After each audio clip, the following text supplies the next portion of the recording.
I knew something was wrong. At first, I thought Aspen had slipped on the ice and pulled a muscle. She was holding up her front paw for about a week, and like most dog owners, I hoped it was just a simple sprain that would heal on its own. She actually had a few good days, and that made me think we were in the clear.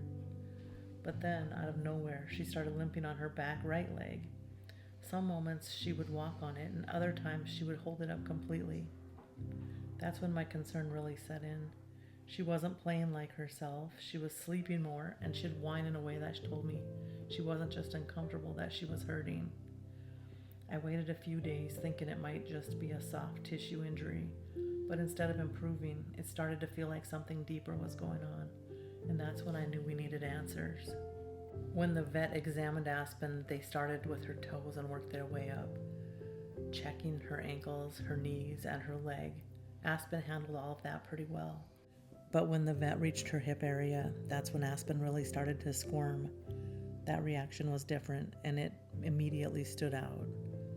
Up until that point, everything else had felt manageable, but seeing her discomfort there changed the direction of the whole appointment.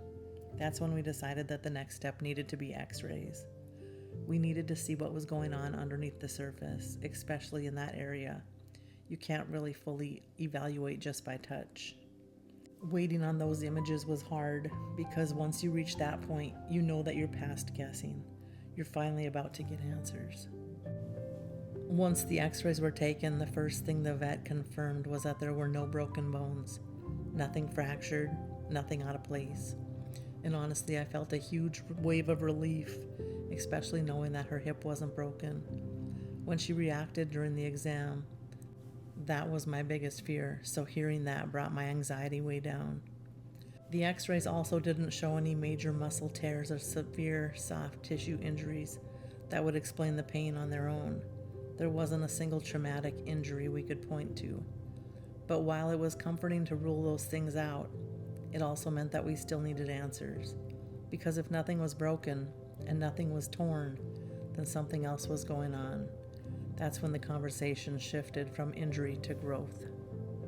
After ruling out the broken bones and serious injuries, the vet explained what was actually causing Aspen's pain. She was diagnosed with panosteitis. Basically, it's a condition that affects growing dogs where the pain comes from the inside of the bones themselves, not from the muscles or the joints. That's why it doesn't always show up as swelling, and why it can be so confusing at first. It also explains why the limping seemed to move around. One week it was in her front leg, the next week it was in her back leg. Not because she was getting new injuries, but because the discomfort can shift as different bones are affected during growth. Panosteitis is an inflammatory condition that affects the long bones of growing dogs. It involves changes within the bone marrow itself, which is why the pain can be deep and intense even when it looks like normal on the outside. This inflammation can come and go, and it can affect different bones at different times as the puppy grows. That's why some days it may seem better and other days the pain can suddenly return. It's most commonly seen in medium to large breed puppies during periods of rapid growth, and episodes can last anywhere from a few days to a few weeks to a few months before improving. Because the bone is actively changing during these growth phases, symptoms don't always follow a straight line of improvement. Instead, they often come in waves, especially during growth spurts. Because panosteitis is related to growth, there isn't a single quick fix for it. The focus is on managing the pain and limiting stress on the bones while the body works through these growth phases. For Aspen, that means keeping her activity very controlled right now. As you know, she's a very active dog, typically. No running, no jumping, and no rough play, even on days when she seems to feel better. Those good days can be misleading, and too much activity can cause the pain to flare back up. The vet also talked about using medication to help keep her comfortable during painful periods, along with close monitoring to see how she responds over time. This isn't something that resolves overnight. It's a process, and it requires patience, consistency, and paying close attention to her cues. Some days will look better than others, and that's part of what makes this condition challenging. To help manage Aspen's pain, she has started on 2 medications. an anti-inflammatory to reduce the inflammation in her bones, and gabapentin to help control the pain itself. These medications are meant to keep her comfortable while her body works through this growth phase. They don't cure the condition, but they help reduce the discomfort so she can rest and heal.